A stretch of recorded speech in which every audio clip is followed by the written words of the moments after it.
Hello everyone, it's Robin Moser and Anna here, and we have special guests Lucas and Jacqueline from 2020 Home Inspections, because today we're making a pumpkin smash latte. Super excited. What are you doing?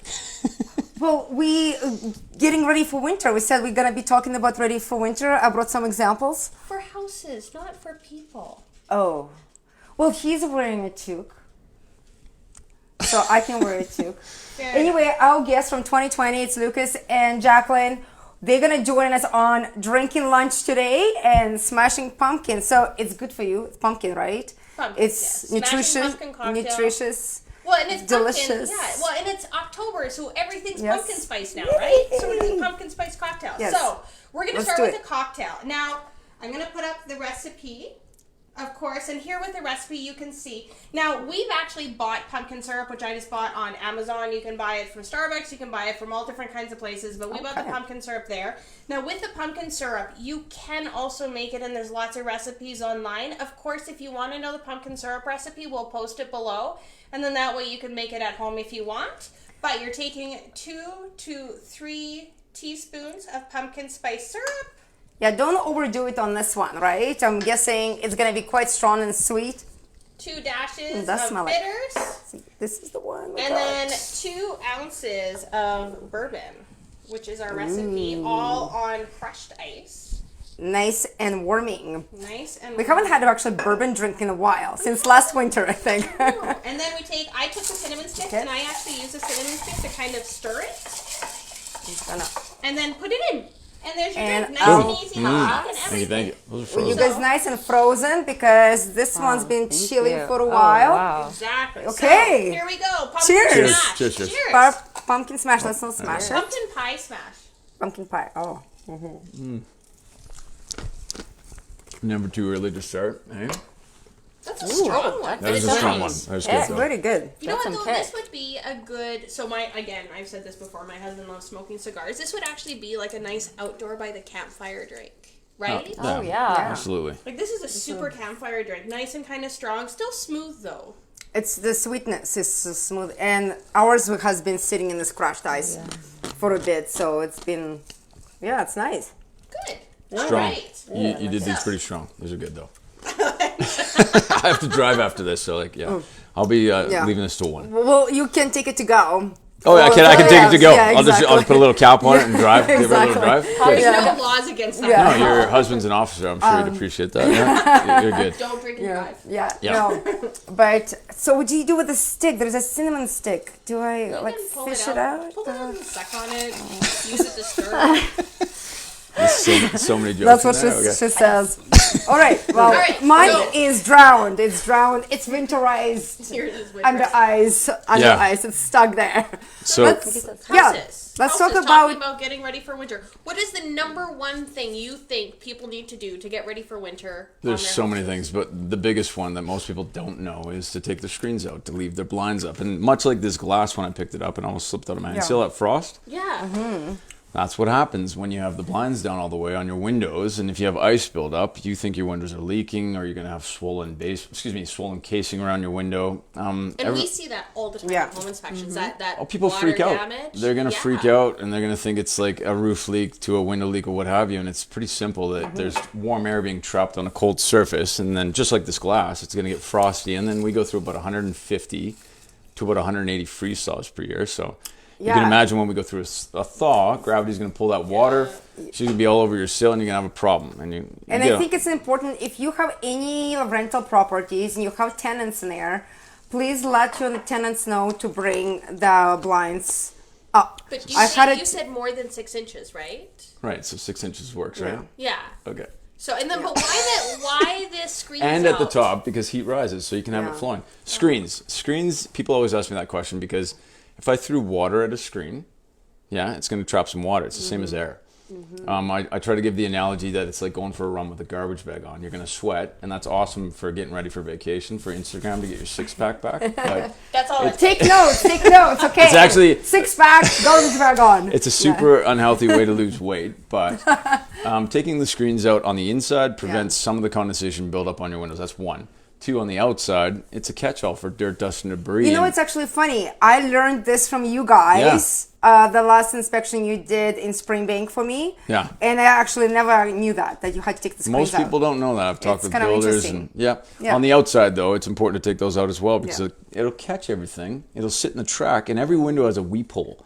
If the weep hole gets plugged up, well, you got nowhere for the water to sweat out to. So that's a really, really important one. I know we have a lot of little tips here and there, but that's one of the big ones. That is no one knows to do that. Oh, people will say, well, I'll just put them down at nighttime. Well, that's the worst time to do it. You put the blinds down at nighttime Because that's when it's the coldest. you don't want to put on a Sunday show. Nobody wants to see. Well, some people want to see people naked, but I back onto children's parks. well, yeah, you can't do that. You get in big trouble. The problem with putting them down at nighttime is the variance in temperature is the largest. So it'll be like minus 20, and you'll have 20 on the inside. So here comes the sweat. And For you're gonna have sure. a problem, So pay attention to your windows during, especially those really crispy cold days, because that's when the most we get damages for the ice Now, and what water. about pipes freezing? Because we get that all the time. Well, People she concerned deals with about that a pipe lot. freezing. Oh, She man. did- well, not a lot. We've heard I about had to it. do it once. Pipes freezing? So, yeah, I'll tell what's you the one. temperature the house has to be at in order for like the outside temperature to be at for the pipes to freeze inside the house? The outside temperature? Yeah. 0. It Just could 0, very that's well it. happen. It's happened Okay. in different places around the United States and Canada. It doesn't take much. Yeah, you got and also really important. What a lot of people are forgetting right now is it hasn't been that long since gardening season. Some people are still doing it. Yeah. If you have your pressurized hoses, pressurized, what I mean is the hose is attached. Often people don't even realize the water's on, so the water's sitting there running in a hose, and at night it's going to come really fast. It's going to freeze. Oh my gosh! It could happen today. So not Yeah. only do you need to detach the hoses, of course, bleed your hose bibs out of water, but right now, absolutely take off those hoses. I actually have a question since we kind of talking about the hoses and water shut off. So what is the procedure to shut off the water properly for the outside? Do you open it? Do you let the water all run, the air exit? And do you leave it open or you shut it off? Because I heard a whole bunch of different ways. Sure. Do you want to answer that? I can do that. That's fine. Yeah, Some yeah, people go leave for it it, out whatever. open. In the old school way, they'd leave it dripping if there wasn't a shut-off valve. So constant water flow meant that maybe we weren't going to have a frozen pipe. Shut off inside first. Inside, we'd like to do that. And there's a couple of reasons why. And funny enough, yesterday we had clients, they just didn't get it. And I said, well, it's like putting a beer can inside of a freezer. And they're like, oh, we don't drink. And I was like, okay, so pop can. And then they're like, oh, now I get it. And I was like, well, that's a big leap, wasn't it? And I was pretty sarcastic with them. And so I said, well, look, if you don't bleed it, the residual remaining water inside of that line will freeze. And if it freezes, I guess water is the only thing that will expand when it gets cold, right? So it'll pop a copper line. It's probably not going to pop a copper or a PEX line, poly B, a whole bunch of different pipes out there. So don't take the chance. Bleed it from the inside. If it's near your electrical panel, remember that water and electricity don't mix. I mean, Have when you had that issue? Oh, we have water lines with bleed off valves that are like this far away from an electrical panel, so you have to cup it. That's like a deficiency on a home inspection. It's safety stuff, right? So I'm sure your parents taught you not to mix water and electricity, Yeah. right? Yeah. So, yeah. What about, I have to ask, what about underground sprinklers? Like, Oh my God. Underground sprinklers, they should have them blown out right now, right? Or have liquid put through? Like, what is the rule on underground sprinklers for winter? There's obviously a process to make sure that they work right. I don't know. I don't do irrigation, and that's funny because people think that I have X-ray vision and she has X-ray vision. Yeah. We don't. We don't have a flux capacitor. We don't have a crystal ball. But I tell people we live in Calgary, Blow so them out. I'm pretty sure Yeah. they blow them out. Like they I- often get a I think compressor you and then start blow blowing them but out at I don't know enough mid-September I don't to know the mid-October, I think. Like I have a sprinkler system, so when I call my company to blow them out, usually they try to get everybody in by mid-October. So because that's already getting quite crispy here in Calgary. Sometimes late September is too late. yeah. So, but yeah, you want to blow it out. Stuff's still gonna happen because I think it's impossible to. That's why I don't like have them, irrigation. like dry, right? I know it's nice So- and it's good for the environment, but I've had adults call me crying saying we've got a frozen skating rink in our backyard and a flooded basement because they've forgotten or somebody's hacked up the switch and they've turned on the water by accident. So blow it out well before the season starts of winter. And remember that we only get like 2 months of summer, so kids like running through sprinklers. I don't want to. I like watching water do this on the lawn, right? There is another take on the sprinkling system. So if you are struggling thinking of to put one in or not, because we had a hot summer this summer, a lot of people were watering constantly the grass. So that's just think about the winter and what it can impact. How about like seeing things like, so outside, sometimes there's a vacant property, sometimes people like go away and you walk around and you see a giant buildup of ice around the pipe or downspouts or things. Sorry. And I have another question on top of that. Sorry to interrupt. Yeah. I see it all the time with people with these direct vent furnaces and all the ice coming out of the direct vent furnace. What's our recommendations for that kind of stuff?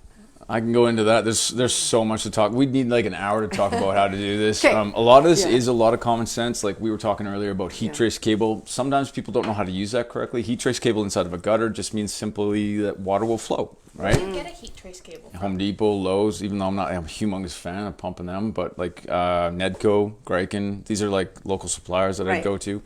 It simply just keeps the water flowing inside of the gutter so we don't have like, okay, so look, our gutters are like ice cube containers. Yeah. Freeze thaws, freeze thaws, freeze thaws. If you keep the water flowing, we're not going to have any problems. Which brings me to something else that has to do with the roof and gutters, and that is like having a really strong attic hatch. Strong, heavy, so that when heat comes inside of your, heat rises. There we go. We learned that in grade 7. It might burp your attic hatch ever so slightly. You might get attic rain, which is huge in the wintertime. You've all heard about it. Yeah. You might get ice damming, and those are problematic and very costly mistakes to make when it's very simple to upgrade your attic hatch. Talking about attics, like would you recommend people to go like, I don't know if the average person would go and see like, I have enough insulation. When do you need to be concerned about the insulation in your attic?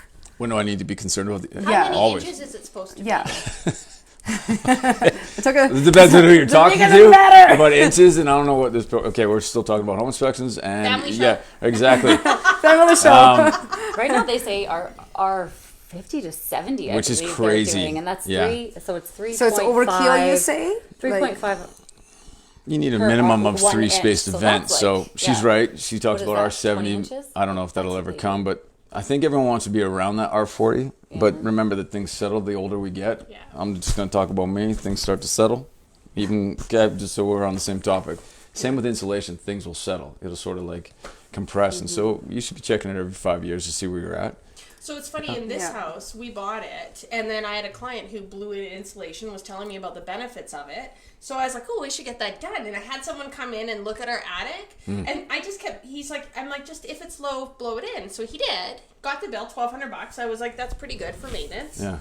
And then I kept asking him, like, how much did we have before and how much did you blow in? He goes, we had 4 inches, or like, I think it was 4 inches before, and he gave me like up to 20 inches or whatever. It was like huge. Like I was like so low, and I laughed because my kids' bedrooms were always freezing. But it. Ended up being interesting in the fact that as soon as you blew it in, now the kids' rooms are warm all the time. For $1,200. So what she just said was a good point. And there's also there's a little upgrade you could do with some tin taping. If you don't live in a house after 2018, most of the joints and the ducting are not taped or HVAC caulked. Like if you want heat to get to where it's got to get to, and you don't want to have a milkshake with holes in a straw, I will do some tin taping right at the source, and you won't be leaching heat inside of your mechanical. It'll be going to your kids' rooms. That's just one thought. Right.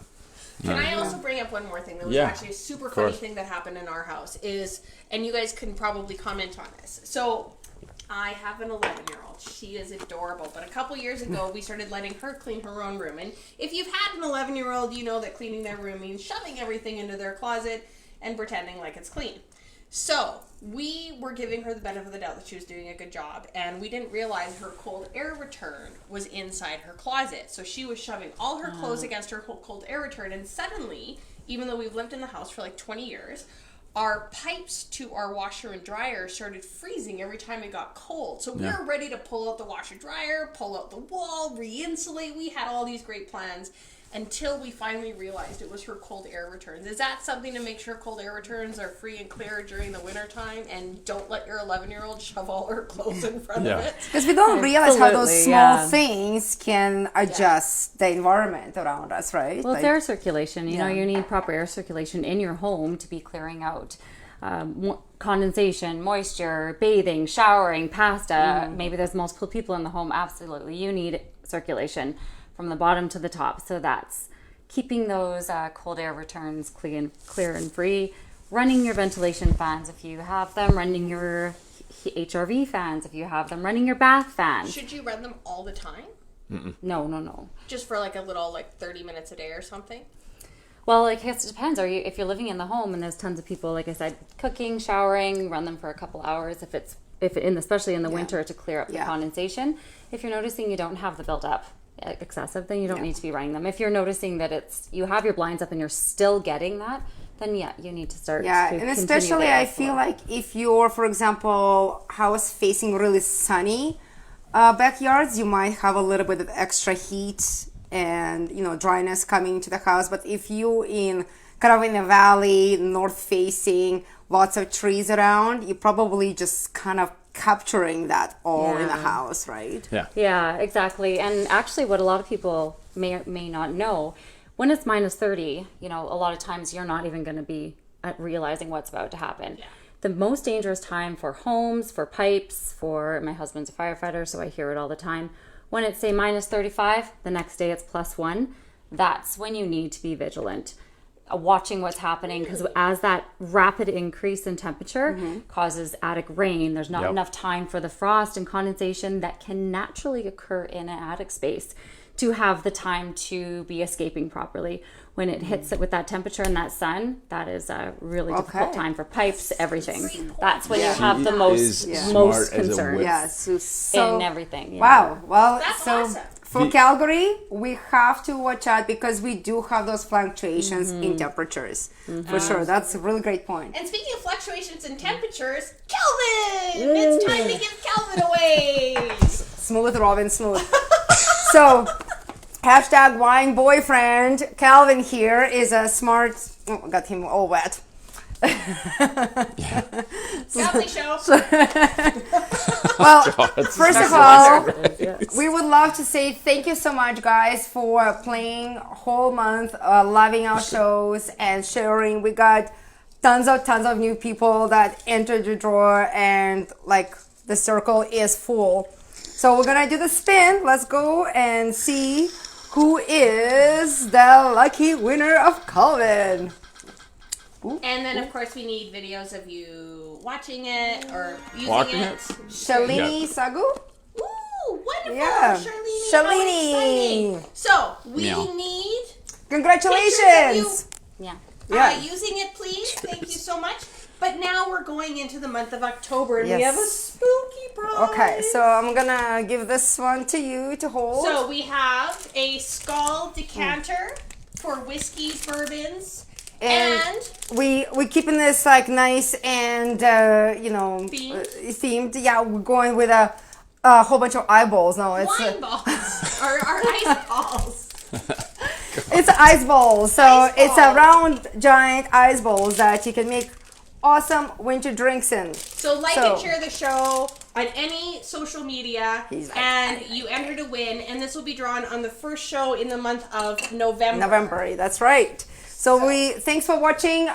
Again, start liking and sharing our October shows. We are all on social media platforms: Instagram, Facebook, LinkedIn, Twitter, and YouTube. And of course, thank you 2020 for coming in and helping us so much, Lucas and Jacqueline. Our pleasure. Thank you for having us. Thanks. Yeah. I appreciate you guys coming. They always come in twos. If you're wondering why, the team always comes in two for all the home inspections. We use them several times. They're amazing especially for the custom build. Saved me a few times. So thanks for coming out. Pleasure. And And of course, if you have any questions about real estate, buying or selling a home, friends, family, co-workers, anyone in the next 6 to 12 months, feel free to give myself and Anna Terranova a call. This number's on the screen. Our website's on the screen. And let us know below anything that you learned today that you really, really liked about the show that you didn't know before. We'd love to hear your guys' feedback. I learned something today, so that's tons great. of things today. Other than this is a pretty awesome cocktail. Yes, very strong. Yeah, it's never too late to shop for the home for holidays. So there you go. Thanks so much, guys. Have a great day. Bye.